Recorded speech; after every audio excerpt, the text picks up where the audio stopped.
Steve Miller, welcome to the channel. Thank you very much for joining me today, making the time.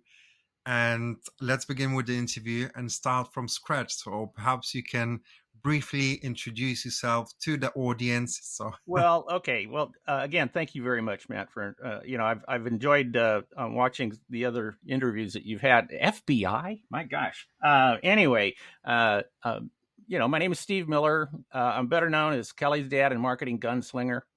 Um, what can I say about me? I'm essentially I'm a marketing and branding specialist, and I work with corporations, primarily corporations in the B2B industry, helping them to separate themselves from the competition and also be very, very smart marketers. You can be a smart marketer without spending a lot of money. Growing up, I went to like 13 different schools growing up, and it was not because my dad was in the military. It was because my dad was a kind of inventor for hire in the consumer electronics industry. He ended up being the co-inventor of the 8-track tape player with Bill Lear. So there's a modicum of fame there behind him. And, but I went on to, I tried to play on the PGA Golf Tour for a little while. I was a really good golfer, but I wasn't that good. And so I didn't make that very long.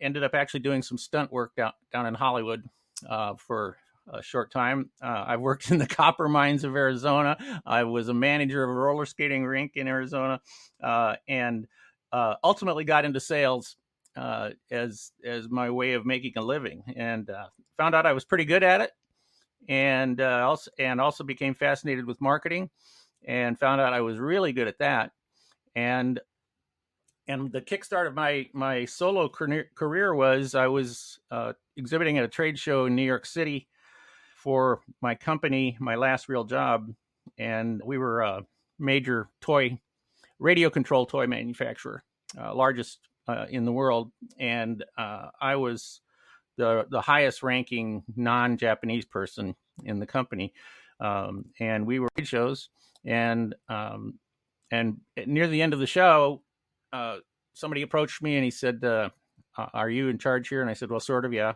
And he said, "Well," and I had a little like 20-foot booth. That's what I had. And he said, "Well, I'm the sales director for Apple Computer." And he said, and they were across the aisle from us, and they had a 3,000 square foot booth or something like that. And he said, "And you've just been kicking our ass." And he said, "And I want to know how you're doing that." And that it started a relationship with me and Apple at the very beginning. And next thing I knew, and they started introducing me to some of their other tech companies. And next thing I knew, I was making more money as a consultant than I was selling radio control toys. And so I left. And at that time, then I wrote a book called, and this is like back in 1990 or something. I wrote a book called How to Get the Most Out of Trade Shows, which went on to be the #1 selling book in the trade show industry. And I became really well known in trade shows. And then after several years of doing that, I got a little bit. I really wanted to get out and do more than just trade shows, and so I just started focusing more on just marketing and branding in general, and it brought me to here. And I have 8 published books right now, and I'm in the middle of writing my 9th right now. I'm fortunate to have, in addition to the trade show book, I also have one other book that came out about 6 years ago called Uncopyable: How to Create an Unfair Advantage Over Your Competition, and that became a #1 selling book on Amazon. And even to this day, like yesterday, somebody told me that it was still ranked in the top 10 on Amazon. So pretty cool. With that, I'm known as Kelly's dad because I really focus on my family being primary to me, and I really recommend that to everybody as well. And so I've had a modicum of success. And right now I'm 72 years old, and I just don't have any interest in retirement or slowing down much. I'm slowing down a little bit, but not much. I still have stuff to say and still have stuff to teach. And and I enjoy working with people, and I enjoy meeting people like you, Matt, and having conversations like this. So, all right, did I take too much time? Oh, that's absolutely a really interesting intro and some interesting stories in there.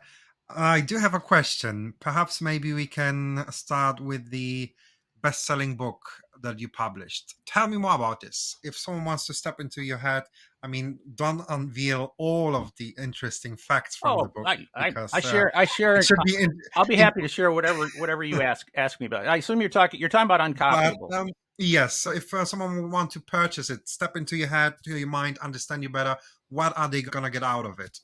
Well, the the genesis of the book was that okay, growing up, when my dad when they invented the 8-track and started to produce that, um, he and Lear, they first tried to produce it in Detroit, and they found the labor just too expensive to do that.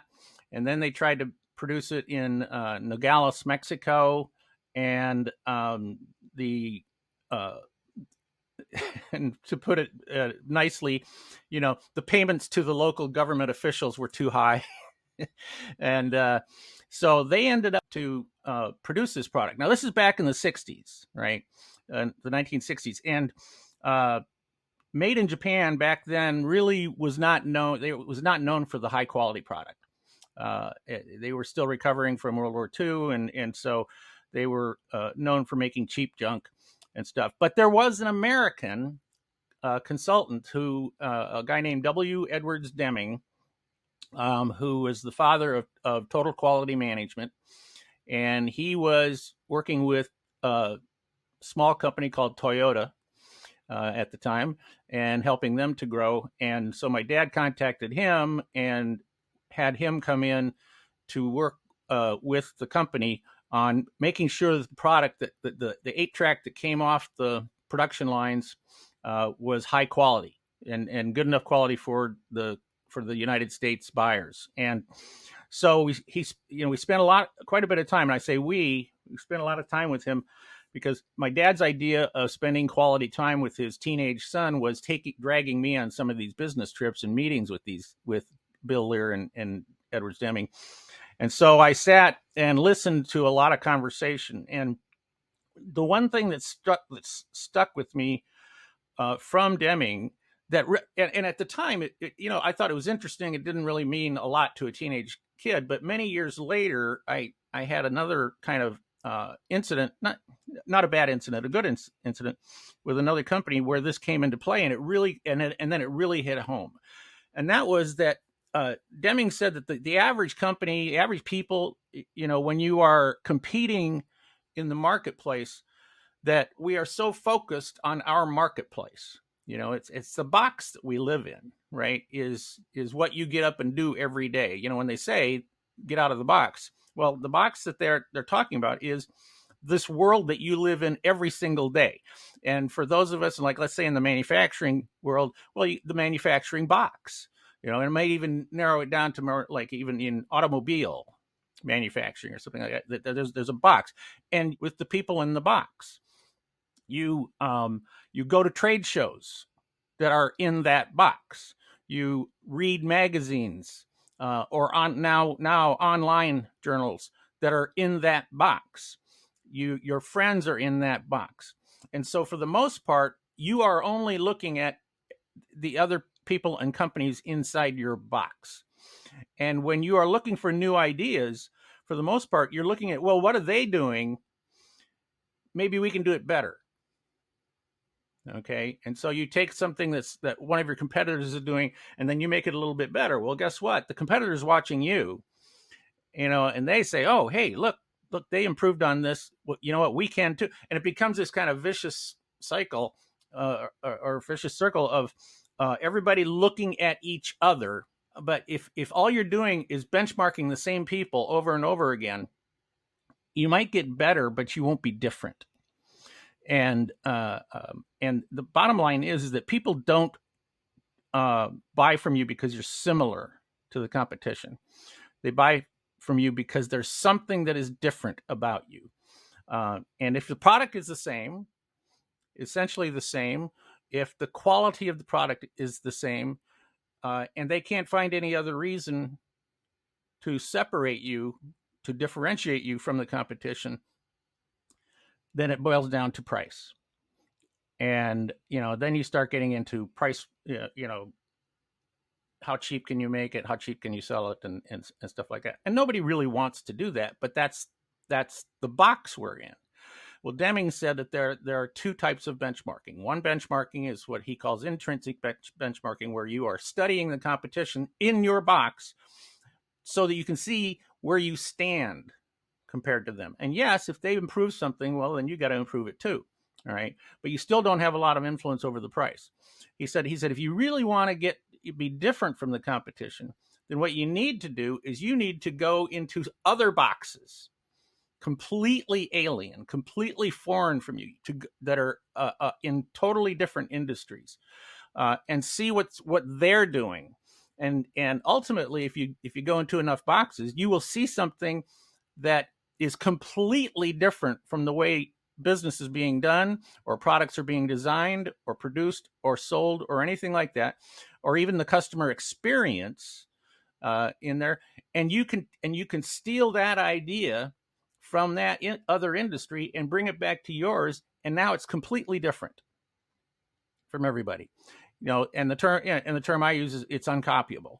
And if you can find something that you can defend, like they say, put a moat around your business. If you can find something that you can defend, then you get a very big advantage. And so the genesis of my book Uncopyable is how to find those ways that separate you from the competition in ways that are meaningful, that are relevant, that are valuable to your marketplace. But then, by being able to defend them, you're also able to put yourself in a position where you're the only choice. You're the only logical choice, and price is no longer an issue in the conversation. And so I go through the different ways that you can do that. I talk about some primary strategies. Like the branding, of course. That probably caught your eye about me. Is branding. It's the experience, and it's the and innovation. How you can separate yourself from the competition using one or more of those three things in very unique ways. And I try to, in the book, provide as specific instructions on how to do it as possible. But I also have a like, if you get the book, then in the book, all through the book, I keep saying, okay, go download this field guide that I have so that you can actually go through the exercises yourself. And I'm lucky enough that it's resonated with a lot of people around the world, that it continues to sell 6 years after, sell very, very, very well. And it's touching a lot of people. And I get a lot of nice messages and comments, from people about that. Okay, I got it. Thank you for sharing. Very interesting. Let's talk careers. You had a very diverse career path, not a very structured one, to be precise. So you haven't followed one path to reach your goal and heights in life. But let's talk about sales and marketing, and in particular, sales. It's a very tough job. I've done it myself 10 years ago, and moved away from it because I didn't feel comfortable selling to people a product or service that I did not believe in. I would only sell something I feel confident I would have 100% assurance it would solve the problem or be of benefit to them. So I swiftly move away to marketing as itself because it interacts in many ways, and then pursued a career in branding and logo design.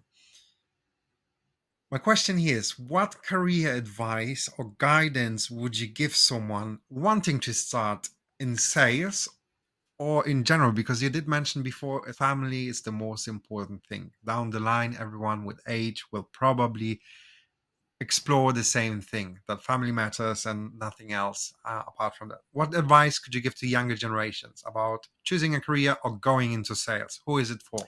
Sales, I mean, you said something very, important, was that you said, I couldn't sell something that I didn't believe in. Right. and I think that's really, really important. My wife, and I call her my smoking hot wife, Kay. She at one point in her career, she's a world class salesperson, and at one point she was the world's number one automotive muffler salesperson, number one in the world, because she worked for a company called Walker Automotive, which was the largest manufacturer of mufflers in the world, and she was their number one salesperson her last 2 years with them. Now she was selling mufflers. Okay, she had sold other stuff before that, but you might ask yourself the question: well, what is it about mufflers that are important? Well, in her heart, she realized that mufflers were, everybody rides in their cars, and everybody wants their car to be quiet, and they want it to be as eco-friendly as possible and things like that. And so the mufflers or the catalytic converters that are in the cars make a very big difference there. And so she believed in that. She thought this is a good product to sell. And it was a high quality product, and so she believed in that. But ultimately, it was what made it better for her was knowing that the customers were benefiting from this product. Ultimate consumer who would install the muffler would have a better running car. She believed in that product for that reason. Now I also know that there's people get into sales just to have a job, and they don't necessarily look into what it is that they're selling. We know somebody who got into selling sunglasses, and even though they were high end sunglasses, they're just like going, they're just sunglasses. It's not a big deal. It's not like a really, really big deal. They're kind of a fashion thing and stuff like that. And so they didn't really believe in the product, and it made a big difference in attitude. Their performance, they were still doing really well, but their attitude, their feeling about their job of going to work every day was a struggle, and really had a difficult time, and so ultimately they left. But I think in sales, yes, you need to have a belief in the product. You need to believe in it. But I also think that, and you said that you gravitated towards marketing. Well, see, in my opinion, and my wife, she wrote in her book that she wrote called Uncopyable Sales Secrets. She also would agree that a really good salesperson is also a really good marketer. Because marketing helps you develop a relationship before you have, say, that face-to-face conversation, right? Marketing can help to reinforce a relationship with somebody that you might meet with them face-to-face. You might have a long sales cycle, like in the B2B world. It's very often there are a lot of products that the sales cycles might be a couple of years. Well, that's the sales cycle, but in between, there's more than just the face-to-face or the one-to-one relationship. There's also the staying in touch. There's also the helping the customer, and that becomes more of a marketing challenge than it is a sales challenge. So from a sales perspective, I think number one, you need to believe in the product that you're selling, without question. But number two is to recognize. See, with salespeople, too often they're just looking for the sale. They want the sale right now. Well, sometimes you're not going to get the sale right now. I always say that the purpose of good marketing, for example, is to be on the mind of the prospect when the prospect is ready to buy. Okay. Well, you can have a sales type of relationship with somebody where you are just simply trying. You want to be there when the lightning bolt comes out of the sky, and that person today says, "Oh, I need to make a decision today." Right. And it might be several months since the salesperson has made that first contact with them, but when that lightning bolt strikes, do they think of you first? Do they think of you second? Do they think of you at all?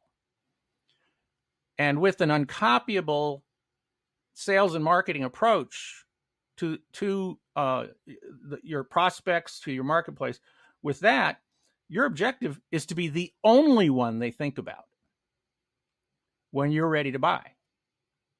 Okay, so it's, to me, sales and marketing really need to be like this. Really need to be like this. Marketing creates sales, and sales can use marketing techniques to advance their relationship. Thank you for sharing this. I do agree in a way, in an extent.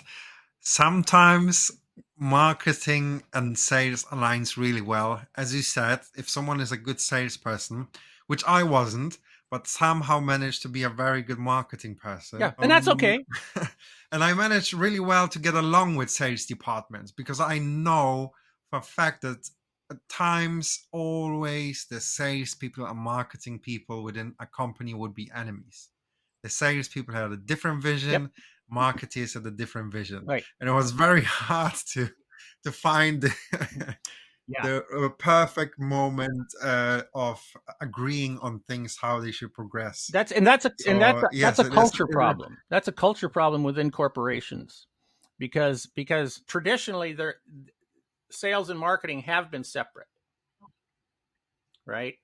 And sales proves its value by making the sale, and marketing often is unable to prove its value. And that's a culture. That's why a lot of marketing people getting fired as well, Yeah. because in many companies people don't see the real value of marketing. It's not about just putting a product or service out there, press a button, okay, let the adverts do the job, sales come in. It doesn't really work like this because you do need to convey the message, be consistent. It is also part of a branding message where you need to be out there all the time, build that rapport with your customers and the audiences. And as you said before, uh, they might not buy immediately, not now, not later, but when the time comes in, as you said, are you going to be the first, the second, or at all on the list of things they would think of when they need to purchase a product and service? Yeah. And I think it is a very, very important job. You are 100% correct. And those companies who still allow that separation, where these are silos. There's the marketing department silo, there's the sales department. And companies who continue to allow that are the ones who will always end up having problems. Ultimately be having problems. And as you say, in companies like that, when times get tough, it's the marketing that gets cut. And sales doesn't get. Unfortunately, yes. Yeah. Unfortunately, yes. Yeah. But They I just need think to. it's a very, very important job.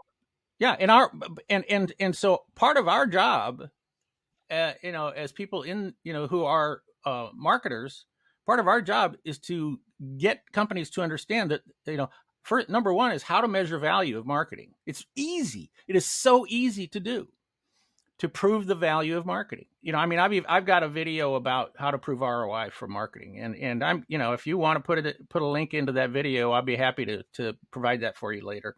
And people can go watch and see how simple it is to prove the value of marketing. And but it requires that you're this with sales. It's good to have a debate on the same level when we've experienced, in a way, similar Yeah. situations. So having the common ground in that case. Yeah. No. On that note, what would you say? It is a difficult and challenging environment, but generally speaking, it probably makes you a tougher and better person. Also dealing with people on a daily basis and how to communicate and listen, most and foremost, to get over the line to sell something.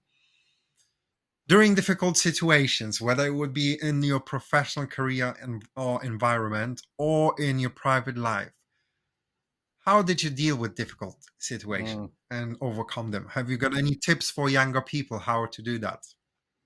Well, the tips that I would share, that I'm happy to share, that doesn't mean that it's easy. Okay. When I talk about running a roller skating rink, working in copper mines, trying to play in the PGA golf, all that stuff. Okay. It was hard. That was hard. It was really hard to get up in the morning and go do that stuff, because running a roller skating rink doesn't pay very well. Okay. Working in the copper mines pays really well, but it's really dangerous. Trying to be a professional golfer requires tons and tons and tons of practice and not a lot of income. in the beginning. The thing that I always say is, and I think we've all heard the phrases, find your bliss, you'll be happy for the rest of your life. That is way easier said than done. I think what you need to do is you need to ask yourself some hard questions. If you're now an adult who you're looking forward to the time where you're going to be an adult who has to take care of themselves, you have to know yourself pretty well. Too many young people today think that making money is easy, or it should be easy. Making a lot of money should be easy. I mean, I saw in one thread yesterday, I think it was on Reddit or something like that. Somebody went on and said, okay, what do I need? What do I need to learn as a copywriter to make $50,000 a month? Professional copywriters, you could almost hear them laughing in their responses, saying $50,000 a month. I responded by saying, have you ever made $50,000 a year? How about you start there? Don't come out with some unrealistic expectation just because you heard that artificial intelligence, ChatGPT, is people are making hundreds of thousands of dollars on ChatGPT. I don't know a single one. That's the problem we are currently facing on social media channels in particular, because this is the fastest way of conveying messages. I can't stand personally the fact that there are so many videos where they tell you, okay, they show you these supercars, super houses, or bank accounts where they make lots of money and they say, buy my course, spend $400 and you're going to become successful and rich. This is how I made money. Right. There might be some individual jewels on the streets or around the world that really achieve that level of success. But it's very rare and it's very hard. You have to be disciplined, in my opinion, yes, to achieve that kind of levels of success. And unfortunately for me, it's very sad to see that there's no way really proving that that person didn't make that kind of money. They taking advantage of the people that feel guilty and are in need of money because they think, okay, wow, this could be the solution to my problem. And they've got this financial vision that when they have money, all the fears, all the problems are going to disappear overnight. But that's not the reality. Right. I've spoken to a few people, and actually, yes, it makes your life easier to have money in your bank account, saving, and maybe allow yourself to have the things you wish you would like to have or dreamt of. But I don't think it solves any problems or issues. And it's very frustrating to see actually all these people, like you said now on ChatGPT, where they say, okay, they're going to eliminate a lot of jobs. Artificial intelligence is going to take over the world. Yes, that might be the case down the line if we don't put any measurements and controls over it. But I hardly find it realistic that ChatGPT has made anyone really super successful and rich overnight or in a very short period of time, especially now when it's just being launched. Yes, it helps people to eliminate a lot of costs maybe and save a lot of time. And it's so sad to see that there's no way of them proving really realistically that yes, they have achieved it, and someone can trust them and pay the money to turn someone's lives around. Yeah, that is such a smart thing to say and way to look at it, because ChatGPT is only 7 months old. It's hard for me to think that now, has somebody made $1 million on ChatGPT? Maybe they have. It's really not that easy to teach this stuff. I think that and my friend Dan Kennedy, who is a really brilliant marketing guy, he says everybody wants the blue pill that makes them a millionaire in 30 days. They just want that blue pill. And if you are able to send a message to people saying, I've got the blue pill, I've got the blue pill, and you can trust me, $400, and I'll send you the blue pill. And people want to believe. People want the easy way, when the fact of the matter is that the vast majority of people who are rich in the world got there the hard way. They put in the time. I can say that, my first book, How to Get the Most Out of Trade Shows, came out in, I think it was 1990. And that book ultimately put 8 figures in our pockets. But not from the sales of the book. Okay. What it did was it made me the authority in the industry. It gave me credibility in the industry. As a result, for the next several years, my speaking fees went way up, spoke around the world, even just on marketing and branding and that type of stuff. But that came as a result of really hard work. Kay and I would send books for free to people who were prospects. We spent money on the book and then spent money on sending the stuff out. Over the years, with our 8 book, or 9, including Kay's book, we've sent out thousands of free copies of these things. And I would be in the office every day at 6 a.m. Every day. For years, I was in the office every day at 6 a.m., calling people, reaching out, sending marketing, direct mail pieces before the internet came along, letters and stuff. And let me tell you, that was hard work. That was really, really hard work. And, and then I'm on the road. I have over 6 million frequent flyer miles. You know how many flights you got to take to have 6 million frequent flyer miles? I know of people who have more than me, but I personally don't know anybody who has more than me. And I know the top speakers on the planet. It's just stupid to think about what it took to get 6 million miles. And, so I was gone a lot, but I also adjusted my schedule so that when Kelly was born, I didn't miss anything important. I didn't miss a single birthday. I didn't miss anything. I didn't miss any school talent shows. I didn't miss any of that stuff of her growing up, which meant that I had to be really smart about when I was gone. I had to really pack stuff in when I was gone. That's really hard to do. But it was because, number one, my family was number one. And number two was I knew if I worked really, really hard for several years that I would put money in the bank, to ultimately take care of my family. And I tell people, hey, look, if you're willing to work hard, yeah, then cool.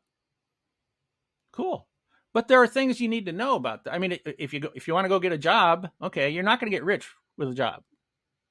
You and I both know that. That's why we're independent. Okay, we are managing our future.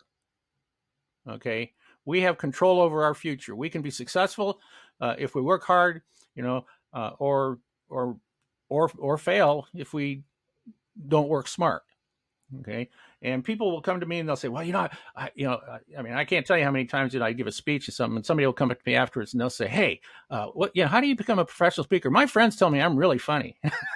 Like, okay. And how do you be a professional speaker? And I said, well, you go out and do like I did. You go talk to social clubs, like in the U.S. here, where we have the Rotary clubs, we have Kiwanis clubs, ostensibly like business people getting together for lunch once a month or something, and they bring in speakers, and they don't pay speakers. But I gave 232 free speeches before somebody finally said, hey, how much do you charge? And I thought about it, and I said, how long do you want me to talk? And they said, oh, an hour. And I thought, $50? And I was overpaid. And before I broke into the 5-figure speakers, I gave a lot of speeches. I have over 1,600 paid presentations around the world. That's how you get 6 million miles. So for the people who are looking for there's no blue pill. You got to wake up and smell the roses. The reality is you got to be willing to get up and go do something. But at the same time, if you want to go do something on your own that you feel that you're smart enough and you have knowledge of, that's cool. But the number one thing you need is a market. The number one thing is you need a market who will pay you. and that they will pay you enough. If you don't have a market, a really well-defined market, you're dead in the water. If you think everybody needs what you've got, you're dead in the water. Don't quit your day job. I think there are two groups: either people who enjoy working for someone and have the possibility of being guided on what to do, get a stable paycheck, and they feel very comfortable with it, or there's the other group who is definitely against all rules. You have to work 9 to 5, and they want to be independent. And now we live in an era or in a time where all the younger people fighting towards more freedom and flexibility, Yeah. especially now after COVID, where people had the experience of working remotely, experiencing life in its full extent, and see what possibilities are out there, not to only work 9 to 5. And so it shifted the mindset of many corporations in a Yeah. way. Many are still so suppressing all the odds and saying, no, you have to go back to the office and you have to continue your 9 to 5 job. But there's actually a quite nice shift where people or businesses allow people to work remotely and giving them the flexibility and giving them the happiness. And a lot of people are happy to work 9 to 5 and have a stable paycheck, but the flexibility of being in their own within the four walls and Yeah. do whatever they want in between, And which the is quite this nice. younger generation that wants that, they're also, my experience with many of these young people is they're not looking for a blue pill. They're just looking for a way to live the lifestyle that they want to live, and they're realistic about it. We have one client that is in cybersecurity, and their director of marketing is a young woman, and this company is based in um, Georgia. I think it's Georgia. They're based in Georgia, and this young woman who became their director of marketing, and I've interviewed her quite often. Her name is Kinsey Haynes, and she works for a company called Iron Tech Security, and she wanted to live in Hawaii. That was the lifestyle she wanted to have. Okay, and she convinced the owner of the company that she could do that job, be the director of marketing for that company. She could do it from Hawaii. And like you say, companies are becoming very flexible about this and about how they're working with people. And so the owner gave her permission to go to Hawaii. Well, I think that's over 2 years ago now. She gets up at 3 o'clock in the morning to go to work, on East Coast time, and puts in her day based on East Coast time, and then she's done by, lunchtime in Hawaii. And then she spends the rest of the day on the beach. She's brilliant. She's doing just great. So, I mean, it's possible to do that stuff. So what would you say would be the key to successful and fulfilling life? But in your own words, what do you think that could tie up maybe with some wisdom for the younger generation? Well, number one is find out what you're good at or what you want to be good at. Don't look at somebody else who is making good money and just say, well, that's what I need to do, is I need to do what that person is doing because that person makes good money. Is that a job or a career that you really want to do?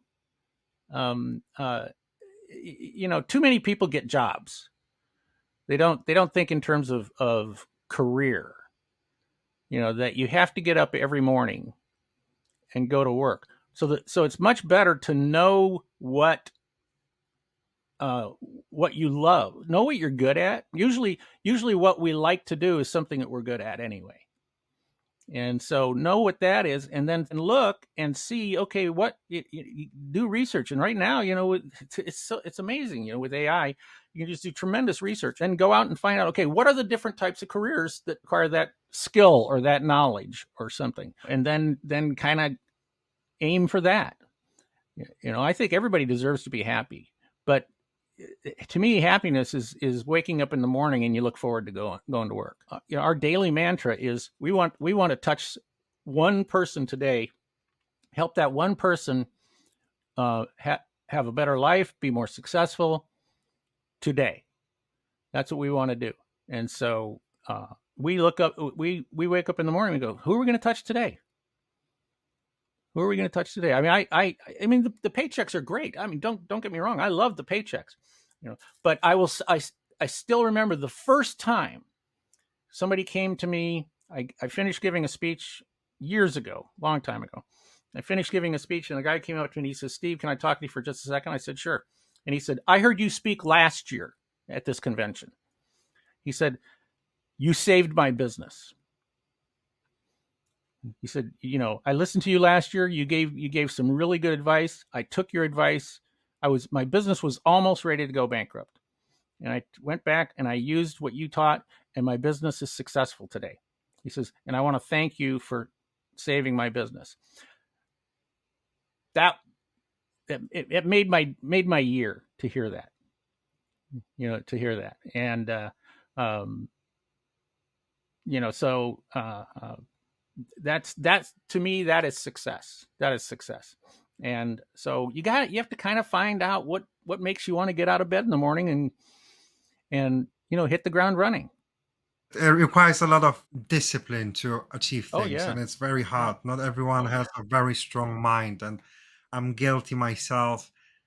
It's very hard for me to do certain things, and one of those things were, for example, starting out this channel. I didn't feel comfortable being in front of people, or maybe not in front of people because I worked in sales, but I wasn't comfortable in uploading a video for everyone publicly to see it and then judge me Sure. whether I'm gonna be perceived in a positive way or in a negative way. And I still remember, and that video is still up on YouTube. I made, quite frankly, many mistakes during the interview, and I didn't delete it because I thought, one day I will look up that video and see where I started and where I'm heading and where I ended up being throughout the journey and the interview. So it's quite exciting to see, and I think I'm doing it just for my own satisfaction rather than getting all the glory, or maybe seeing all the haters or getting judged by other Yeah. people that might watch Yeah. it. Whoever likes it, they can watch it. If not, you can walk away. There are millions of other contents out there that you can watch, read, or whatever, do to or listen.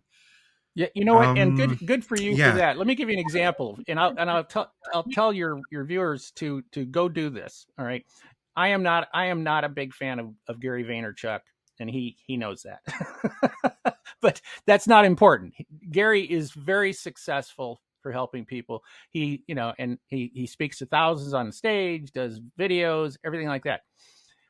Go Google Gary Vaynerchuk's first wine video for the wine company that his family had. Okay, go. yeah, I know him really well. I know him really Well, well. go. Not personally, Yeah, obviously on the yeah, internet. yeah. Everybody does. Okay, but if you Google his very first video, you will be shocked at how bad he was. Knowing how smooth he is now, how comfortable he is now, yelling at us, and swearing at us and everything like that. Um, uh, but if you go back and watch his very first video, you'll go like, oh my gosh, he was terrible. Well, yeah, he was terrible until he wasn't terrible, because he kept coming back and doing it, and kept working on it, kept getting better and kept getting better and better and better until he became, one of the world's top speakers. So yeah, it's hard. What would you say are the challenges younger generation face today? Oh, they are many. They're facing. I mean, probably the number one thing is the ecological, global warming and that type of stuff that is in front of them. When I was growing up, that was back in the days when you went and got a job at some big corporation, and then you were going to be there for the rest of your life, so that there wasn't any uncertainty in your life. Well, with today, I read something recently, and I don't know how accurate this is, but it said something like by the time somebody is 35 today, they've had 7 different jobs. So that throws a lot of uncertainty into their lives. AI has created enormous uncertainty in the world, and not the least also is just simply global conflict going on all over the world. We're and even in the U.S., we have this issue of mass shootings stuff that you can't go a single day without reading about one. And um, so there's a lot of uncertainty. There's a lot of sad stuff. But I would also say that I would say with maybe with the exception of the 1950s generation, because after World War II, the U.S. was really the king of the world, and everything was booming. And the 50s, everything was booming. But and I'm a 60s kid, so when I was growing up in the 60s, we had the uncertainty of the Vietnam War, getting drafted into and going over there, and I had friends who were killed and didn't come back from Vietnam. We had the race riots back then. Uh, we had the assassinations of leaders back then. And we're getting blamed for a lot of problems today. Okay, and people saying, "Oh, you guys had it easy." No, we didn't. No, we didn't. We didn't have it easy. No generation does. Every generation since the 60s has had a difficult time. And it's just, you know what, that's just life.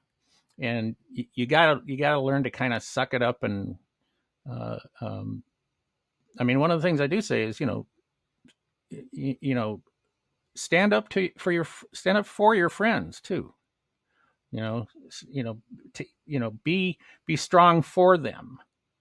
Because this world, and especially with the internet and social media and stuff like that, it can be pretty cruel. It can be pretty cruel. And I've seen, and these people, they're just trolls. So I think without question, this generation does have a very, very difficult road ahead. But think about the immigrants who came to the U.S.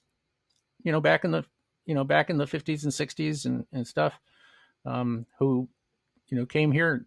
They had a pretty hard time, you know, and the immigrants who are coming in now, they're having a rough time. So it's just everybody has a difficult time. You got to grow a spine. You have to grow a spine and understand that, and then just get up and put one foot in front of the other. Okay, got it. Thank you for sharing. On that note, you've shared a lot of interesting stories and wisdom throughout the conversations, and also guidance on different topics. What would be your final words of wisdom to the younger generation, apart from what you said? And we talked on touch base on different aspects in successful and fulfilling life, or happiness, or any other aspects. Are there any additional things you can think of that you would want to pass to the younger generation as Yeah, wisdom? I would say believe in yourself. Don't stop believing in yourself. You know, using my example, get up and be in the office at 6 o'clock. I mean, if you want it, in order to be really, really successful, you really have to separate yourself from the crowd. You can't do what everybody else is doing, because if you want to be successful, if you do want to make a lot of money, and there's nothing wrong with that, recognize that there is a price to pay to be successful. And so believe in yourself, help other people, stand up for them. Just don't expect a blue pill. Fantastic. Steve, I really wanted to thank you very much for making the time and taking the time to speak to me today and sharing all these incredible, interesting stories. And I hope we get to stay in touch. We Yes. can hopefully exchange some thoughts and ideas in the future. I would definitely want to pick your brain for some things, especially that we worked in very similar environments in Yeah, sales and marketing. absolutely. And yeah, thank you very much again. My pleasure, man. I enjoyed it, and look forward to staying in touch.